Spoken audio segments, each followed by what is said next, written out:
Hello everyone, welcome to today's session. I'm excited to kick things off with our first slide. Today we'll be focusing on Mega Goal 1.2, which is all about listening and discussing. Our specific unit is Unit 7, titled, You've Got Mail. In this presentation, we'll explore some key skills for understanding and talking about emails. We'll look at different ways to listen actively and participate in conversations about this topic. So, let's get started and have a great session together. Today, we'll start by exploring some essential skills that will help you communicate more effectively. First, we aim to understand how to successfully share your ideas using your own words. This means expressing yourself clearly and confidently to make your point. Next, we'll look at the importance of wishing someone well and accepting apologies during pair work, which helps build positive interactions. We'll also practice making true or false questions correctly, a useful skill for engaging others and checking understanding. Then, we'll review proper email and letter formats, along with etiquette, so your written communication remains professional and respectful. Following that, we'll discuss how to gather specific information through active listening. This is crucial for understanding others and responding appropriately. Lastly, we'll clarify the lesson objectives, ensuring you know what skills and knowledge you should take away from this session. All of these points connect to our overall goal, improving your communication skills in various contexts, whether spoken or written. Let's start with a quick warm-up. Think about your own emails. What do you usually use them for? Whether it's staying in touch with friends, sending work documents, or scheduling appointments, emails are a versatile tool. Now, based on that, can you guess what the main topic of this unit might be? That's right, we're going to explore communication, specifically how we connect with each other. Have you ever wondered about all the different ways people communicate today? It's not just about emails anymore. We have calls, texts, social media, video chats, and more. Each method has its own way of helping us share ideas, feelings, and information. So, as we go through this unit, keep in mind how these different forms of communication play a role in our daily lives and how they help us stay connected in various contexts. Understanding these tools is key to becoming more effective communicators.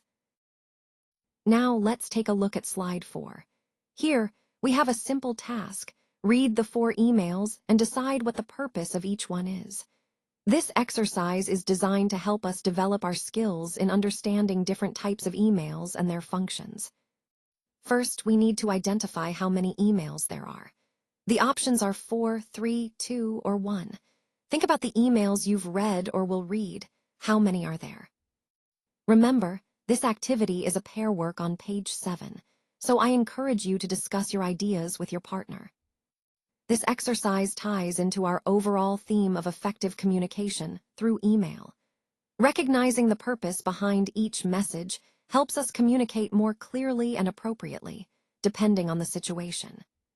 So, as you analyze each email, consider questions like, is this an informational message, a request, a confirmation, or maybe a complaint? Understanding these purposes will improve your email writing and reading comprehension skills. Let's take a closer look at some key vocabulary and concepts in this slide. First, we have apologize, which means to say sorry. It's a polite way to acknowledge a mistake or inconvenience. Next, suppliers are the people or companies who provide us with goods or services. Understanding these roles helps us communicate more effectively. Now, moving on to the structure of a professional email. When requesting something, like a pardon or an apology, it's important to be clear and polite. Notice how the email ends with a request for action. This is a polite way to ask the recipient to do something. Think about the purpose of such an email. Often, it's to resolve a problem or clarify a situation. Starting the email properly sets the tone, usually with a greeting and a polite opening. The subject of the email should be concise and relevant to what you're discussing. Who are the parties involved? The receiver is the person receiving the email, and the sender is the one writing it. Recognizing these roles helps us understand the flow of communication. By connecting these points, we see how effective email communication hinges on clarity, politeness, and understanding the roles involved. This all ties into our broader theme of professional communication skills. Let's take a closer look at this slide. Here, we're focusing on a graduation e-card.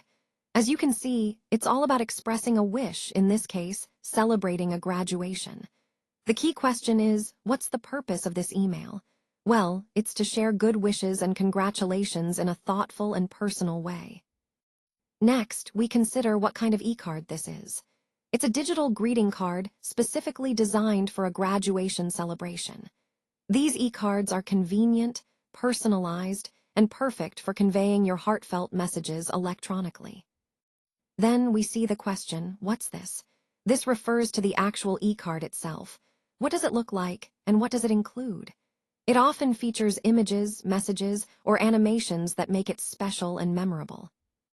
Finally, the slide invites us to listen and discuss. So, as we move forward, think about how these e-cards can be used effectively to express our wishes and connect with others in meaningful ways. This is all about combining technology with personal touch to enhance our communication. Let's take a closer look at the word urgent. When we say something is urgent, it means it's instant or necessary.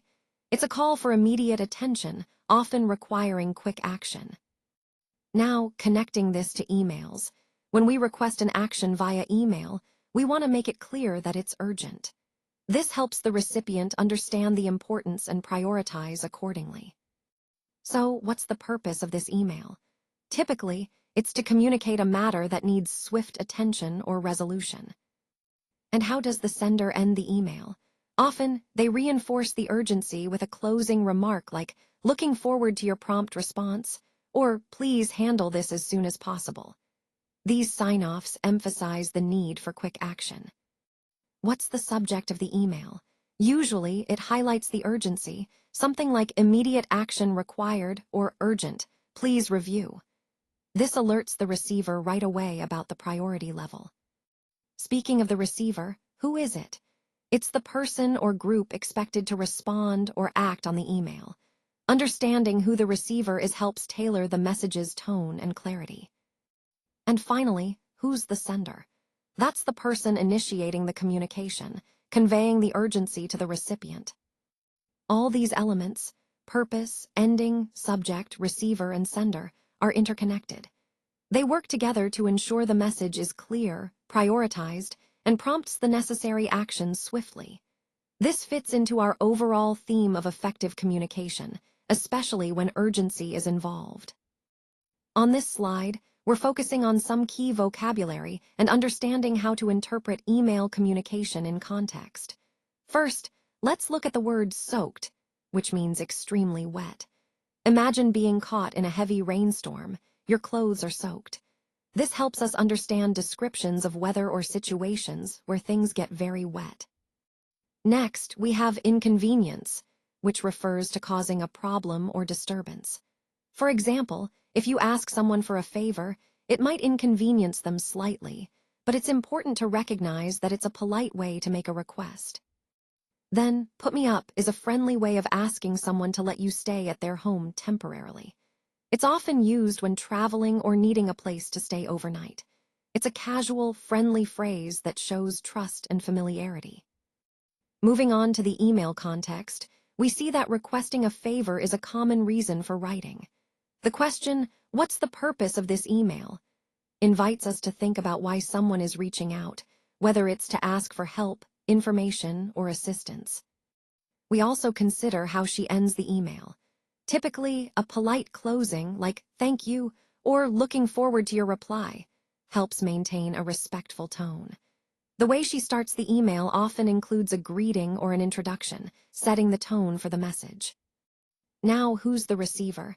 That's the person receiving the email, the person she's asking for the favor. And who's the sender? That's the person writing the email, requesting help or making a polite inquiry. Connecting all these points to the overall theme, understanding vocabulary and email structure is crucial in effective communication. It helps us convey our messages clearly and politely, especially when requesting favors or making arrangements. Thank you for your attention. As we wrap up, I'd like to emphasize the importance of maintaining strong relationships, whether it's through closing remarks like best regards or personalized touches such as your best friend. These elements help reinforce trust and connection. When addressing someone directly, like Dear Mr. Rogers, or casually greeting, Hi Olivia, it reminds us that effective communication is both professional and personable. Remember, the way we start and end our messages can significantly impact how our ideas are received and remembered. So, always aim for clarity, warmth, and authenticity to leave a lasting positive impression. Now let's look at some key points here.